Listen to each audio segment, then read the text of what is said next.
Namaste everyone, I am Sakshi Bharadwaj. I welcome you all to the study सिद्धांत which means सिद्धांत study. Without any delay आज के session को start करते हैं. तो आज का हमारा पहला वर्ड है वो है लीजे फेयर. ये एक फ्रेंच वर्ड है. इसका मतलब होता है वो पॉलिसी.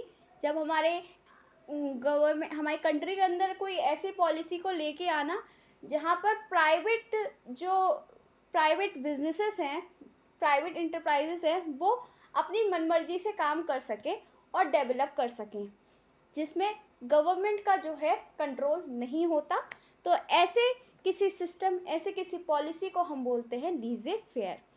तो इसके पार्ट ऑफ स्पीच की बात करें तो नाउन होती है. आगे बढ़ते हैं, डेफिनेशन देख लेते हैं. The policy of allowing private business to develop without government control. आगे बढ़ते हैं. नेक्स्ट हमारा वर्ड है एब्सोल्यूट. एब्सोल्यूट का मतलब होता है संपूर्ण, जो अपने आप में कंप्लीट हो, टोटल हो, फुल हो. ठीक है, उसे हम बोलते हैं एब्सोल्यूट. और पार्ट ऑफ स्पीच की बात की जाए तो एडजेक्टिव होती है. ठीक है, तो एक बहुत इंपॉर्टेंट वर्ड है ओमनीपोटेंट. स्टामा कर लीजिएगा. एंटायर, कंप्लीट, परफेक्ट, प्योर, अटर. ठीक है, इसको भी स्टामा कर लीजिएगा. वहीं कोई ऐसी चीज है जो पार्शियल है, क्वालिफायर है, या उसमें कोई कंडीशन लगी हुई है, तो इस तरीके की चीजें ये इसके इंटोनिम्स हो जाएंगी. आगे बढ़ते हैं. नेक्स्ट हमारा है कोडिफाइड. कोडिफाइड का मतलब क्या होता है? कोई जो कानून होता है उसकी संहिता को लगाना, ये कहलाता है कोडिफाइड. तो यहाँ पे ईडी वर्ब की थर्ड फॉर्म दे रखी है, तो इससे आप समझ जाइए. पहले तो ये वर्ब है पार्ट ऑफ स्पीचेस की, और दूसरी बात पास्ट में कहीं पे कभी ऐसा हुआ होगा कि वहाँ पर जो कानूनी आचार संहिता है उसे लगा दिया गया होगा.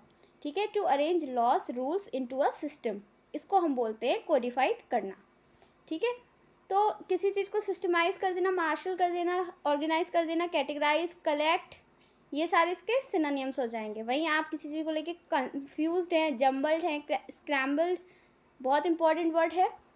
ठीक है, और डिसअरेंज, ये सारे इंटोनियम्स हो जाएंगे. आगे बढ़ते हैं. नेक्स्ट वर्ड है डिजिडेंट. डिजिडेंट का मतलब क्या होता है?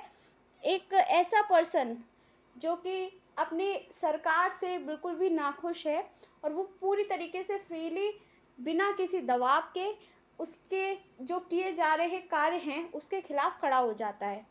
तो एक तरीके से एक मूवी है बागी, उसे हम बोलते हैं डिजिडेंट. ठीक है, तो यहाँ पर अगर बात करूँ मैं डेफिनेशन की, तो लिखा है a person who strongly disagree with and criticize his or her government, especially in a country where it is very dangerous to do this. एक ऐसी कंट्री में ऐसा करना जहाँ पर ये बहुत ही ज़्यादा उसके लिए डेंजरस हो सकता है, खतरा बन सकता है, इसे हम बोलते हैं डिजिडेंट. ठीक है, तो इसके अगर बात करें सिनोनिम्स की, तो कोई प्रोटेस्टर है, रेवोल्यूशनरी है, डिस्प्यूटेंट है, ऑब्जेक्टर है, एक और वर्ड आता है फ्री थिंकर, तो ये भी इसका एक सिनोनियम हो जाएगा. वहीं कोई चीज कन्फर्मिस्ट है या सपोर्टर है, तो ये इसके इंटोनियम हो जाएंगे. आगे बढ़ते हैं. नेक्स्ट वर्ड है विलफुल. विलफुल का मतलब होता है, आपको पता है कि आप कोई कार्य है जो गलत कर रहे हो, ये जानकर भी आप गलत किए ही जा रहे हो, यानी वो कार्य इंटेंशनली है, विलफुल है. ठीक है, तो ऐसे किसी कार्य को हम बोलते हैं विलफुल. पार्ट ऑफ स्पीच की बात करें तो एडजेक्टिव होता है. तो डेफिनेशन क्या है? Done deliberately although the person doing it knows that it is wrong, यानी आपको पता है कि ये काम करना गलत है फिर भी किए जा रहे हैं लगातार, ऐसे कार्य को हम बोलते हैं विलफुल. और इसकी पार्ट ऑफ स्पीच क्या हो गई? एडजेक्टिव हो गई. तो कोई चीज डेलिबरेट है, इंटेंशनल है, इंटेंडेंट है, या अनकॉन्शियस है. ठीक है, ये हैबिचुअल भी होता है. ठीक है, और वहीं कोई ऐसी चीज है जो एक्सीडेंटल है, अनइंटेंशनल है, तो ये सारे इसके इंटोनियम्स हो जाएंगे. इरेगुलरिटी भी इसमें एक वर्ड आप यूज कर सकते हैं. तो अगला वर्ड है माइग्रेंट. माइग्रेंट का मतलब होता है एक इंसान जब काम करने के लिए अपनी जगह, अपने देश को छोड़कर दूसरे देश में जा रहा होता है, उसे माइग्रेंट बोलते हैं. तो इसको पार्ट ऑफ स्पीच की बात करें तो नाउन होती है. और डेफिनेशन क्या होगी? A person who moves from place to place looking for work. तो इसके जो सिनोनिम्स हो जाएंगे वो क्या हो जाएंगे? Immigrant, exile, roaming, wondering. वहीं कोई ऐसे इंसान है जो इंडिजिनियस है, यानी अपनी ही कंट्री में रह रहे हैं, रेसिडेंट हैं, नेटिव हैं, सिटीजन हैं, तो ये एंटोनियम्स हो जाएंगे। नेक्स्ट आगे बढ़ते हैं। नेक्स्ट वर्ड है एक्सप्लॉइट। एक्सप्लॉइट क्या होता है? एक्सप्लॉइट का मतलब होता है किसी को शोषण करना, किसी के साथ दुर्व्यवहार करना, अपना कार्य निकलवाने के लिए उसके साथ गलत काम कर जाना या फिर उसे चीट करना, धोखेबाजी देना। क्यों? क्योंकि आपने उसके विश्वास के साथ खेलकर अपना कार्य निकलवाया है, अपना उल्लू सीधा किया है। तो ऐसे किसी कार्य को हम बोलते हैं एक्सप्लॉइट, और इसकी पार्ट ऑफ स्पीच वर्ब होती है। टू यूज समथिंग और to treat somebody unfairly for your own advantage, अपने एडवांटेज के लिए दूसरे इंसान को गलत तरीके से ट्रीट करना। तो यूटिलाइज, यूज, मैनिपुलेट करना, मिसयूज, ये वर्ड हमने कल पढ़ा था, बहुत इंपॉर्टेंट वर्ड है। वहीं आप किसी को इग्नोर कर रहे हो, निग्लेक्ट कर रहे हो, तो ये इसके एंटोनिम्स हो जाएंगे।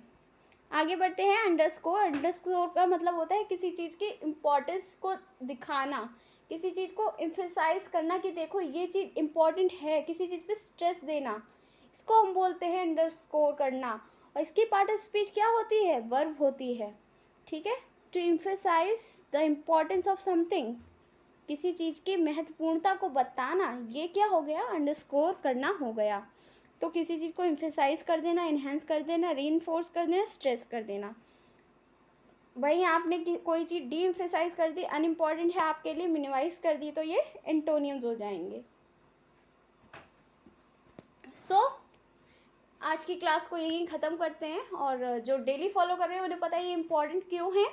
और अगर आपको ये सेशन अच्छा लगा हो तो इसे लाइक कर सकते हैं आप, और नीचे कमेंट सेक्शन में कमेंट भी कर सकते हैं। आपके किसी फ्रेंड, रिलेटिव या फैमिली मेम्बर जो भी कॉम्पिटिटिव एग्जामिनेशन की तैयारी कर रहे हैं, उन्हें एक बार ये रिकमेंड जरूर कर दीजिएगा। So thank you so much. कल फिर मिलते हैं नए सेशन के अंदर।